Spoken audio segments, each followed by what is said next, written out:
Eyonu Agba gidi ni, ẹbí Agba ni, Asina ni, òǹlànà ni, Afare ni. Wọ́n ní mo kà á lẹ̀ pé iṣẹ́ ìdíwé yìí nìkan ń ṣe rèé, ó jù bẹ́ẹ̀ lọ. Ṣùgbọ́n jẹ́ ń ṣàlàyé tó máa fi kún kó bàa lè ṣe nǹkan tí mo sọ lẹ̀ wọ̀nyẹn fún un. Tó bá ti já ewé yìí, ìwọ jẹ́ àkókò kó sínú agbada.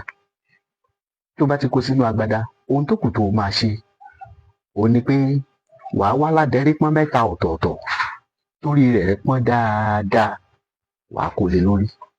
Ìwọ bá mi jó. Tó bá ti jó ògùn yìí, tó bá ti kúnná, wò mọ́ṣẹ. Ọṣẹ èyíkéyìí tó bá wù ọ́ ni o pò mọ́. Ìbá àjọṣe dúdú, ìbá àjọṣe funfun, ìbá àjọṣe àwọn èèbó, ìbá àjẹ́ ti Ghana, ìwọ pò mọ́ṣẹ. Tó bá ti pò mọ́ṣẹ dúdú, ìwọ máa fi wẹ̀. Tó bá ti ń fi wẹ̀, ó lè fi wẹ̀ láàárọ̀, ó lè fi wẹ̀ lọ́sàn-án, kódà ó lè lò lálẹ́, ó lè lò lóru tó bá wù ọ́. Ìgbà yòókù tó bá ti rọ̀ ọ́ lọ́rùn ni ọfọṣẹ yìí wẹ̀. Gbogbo tí ń jẹ tọlọ́run, ọ̀ọ́ rí bá ti ṣe, ọ̀rọ̀ náà gbígbà.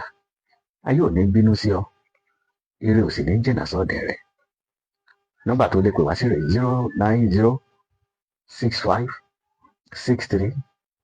09065636184. Àlàáfíà Ọlọ́run ní fi ọ sílẹ̀ o.